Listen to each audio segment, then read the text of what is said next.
तो मंशा अगर ठीक नहीं रहती तो आदरणीय मुख्यमंत्री नीतीश कुमार जी ये स्पष्ट कैसे कहते कि राज्य सरकार अपने खर्चे पर जातिगत जनगणना कराएगी।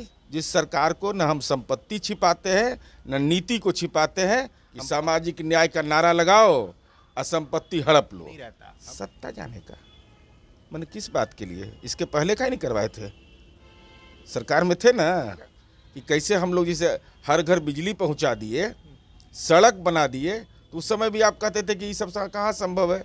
इस बिहार में आज तो संभव है। संस्कार मेरा नहीं है कि हम संपत्ति छिपाएंगे या प्रवचन करेंगे, यह संभव नहीं। कांग्रेस पार्टी के साथ ये राजनीतिक दुर्व्यवहार क्यों?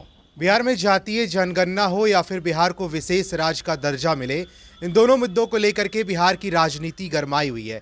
एक बार फिर से बिहार के नेता प्रतिपक्ष तेजस्वी यादव ने कई सवाल सरकार से पूछ दिए हैं। हम बात करेंगे, हमारे साथ देखिए जेडीयू के मुख्य प्रवक्ता नीरज कुमार हैं। सर, जातीय जनगणना को लेकर के जो ऑल पार्टी मीटिंग की बात हो रही है, तेजस्वी कह रहे हैं आखिर क्यों लेट हो रहा है इसमें, जब केंद्र मना कर चुका है तो राज्य सरकार अपने खर्चे पर कराए। सरकार की मंशा ठीक नहीं लग रही। तो मंशा अगर ठीक नहीं रहती तो आदरणीय मुख्यमंत्री नीतीश कुमार जी ये स्पष्ट कैसे कहते कि राज्य सरकार अपने खर्चे पर जातिगत जनगणना कराएगी। अगर उनके मन के अंदर में यह परेशानी है, उनको आशंका है, जिसे खुद डरते रहते हैं, दूसरे के बारे में भी यही समझते हैं, तो मैं उन्हीं से सवाल पूछता हूं कि जब आप यह कह रहे हैं कि सर्वदलीय बैठक नहीं हो रही है, तो सर्वदलीय बैठक के पहले माननीय नीतीश कुमार जी ने स्पष्ट कर दिया ना कि जातिगत जनगणना राज्य सरकार अपने खर्चे से कराएगी। अब सर्वदलीय बैठक कब होगा ये मेरे अधिकार क्षेत्र में नहीं है, लेकिन ये पूरे प्रक्रिया को जब तक आप नहीं बनाइएगा कि ये 12 करोड़ लगभग लोग हैं, तो जातिगत जनगणना अगर कराना है तो पूरा सिस्टम को अपडेट करना, किनको कौन जिम्मेवारी देना, ये एक बड़ा दायित्व है ना। तो इस दायित्व को पूरा करना है। तो जब सर्वदलीय बैठक होगी तो आपको यह एहसास भी हो जाएगा कि कैसे हम लोग जिसे हर घर बिजली पहुंचा दिए, सड़क बना दिए, तो उस समय भी आप कहते थे कि ये सब कहाँ संभव है। इस बिहार में आज तो संभव है। इसलिए सरकार संवेदनशीलता के आधार पर काम करती है। केवल बोलना नहीं है कि सामाजिक न्याय का नारा लगाओ असंपत्ति हड़प लो। हम कहते हैं सामाजिक न्याय का नारा लगाओ और न्याय के साथ विकास का नारा भी लगाएंगे और समाज के वंचित तबके की हिस्सेदारी भी तय करेंगे, लेकिन समाज में तनाव पैदा करके नहीं। तेजस्वी कल कह रहे थे कि अगर हमारी सरकार रहती तो हम जातीय जनगणना कराते और मुझे सत्ता जाने का डर भी नहीं रहता। सत्ता जाने का मैंने किस बात के लिए, इसके पहले का ही नहीं करवाए थे, सरकार में थे ना। ये नीतिगत निर्णय मैं पूछ रहा हूँ, उन्हीं से सवाल मेरा है। नीतिगत निर्णय है ना भाई, आपको मौका मिला तो आपने क्या किया सो बताइए। इसलिए सवाल हमारे, अगर ये सहमति नहीं रहती, सरकार अगर निश्चित मानसिक रूप से तैयार नहीं रहती, तो सदन के अंदर पारित प्रस्ताव कैसे होता, कैसे ये मामला प्रतिवेदित होता। कि हम आदरणीय प्रधानमंत्री जी से भी निवेदन किया और हमने ये कहा कि राज्य सरकार अपने खर्चे से कराएगी।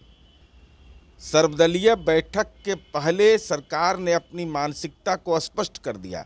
उसके बावजूद पॉलिटिकल टूरिस्ट हैं, कुछ कुछ आते हैं, बीच बीच में आते हैं, कभी कभी आए तो कुछ अपना प्रेस कॉन्फ्रेंस कर दिए। अभी जो पंचायत नगर निकाय का चुनाव था, उसके लिए आर्थिक रेस का घोड़ा खोजना था, तो उसी क्रम में सोचे कि राजनीतिक काम भी कुछ कर लिया जाए, तो बयान दे दिए। इसलिए मैं यह जानना चाहता हूं कि आपने जो यह कहा कि हम रहते तो करा लेते, जहाँ तक मुझे स्मरण है उन्होंने कहा कि हम रहते तो करा लेते। 4 महीना 6 महीना हो जाता है। कौन राज्य में हुआ है? कर्नाटक का उदाहरण है, आप उदाहरण निकाल के देख लीजिए। इसकी औपचारिक शुरुआत कब से हुई और कब वो पूरा हुआ, रिपोर्ट का अब तक क्या स्थिति है। केरला के अंदर नीतिगत निर्णय अभी नहीं हुआ है, प्रस्ताव हुआ है, वो बैकवर्ड कमीशन को रेफर हुआ है। सत्तारूढ़ दल के एक सहयोगी पार्टी ने इसकी मांग की थी। इसलिए माननीय तेजस्वी यादव जी, आप सारे प्रश्न का आपका ऐसा कोई प्रश्न नहीं है जिस सरकार को न हम संपत्ति छिपाते हैं न नीति को छिपाते हैं।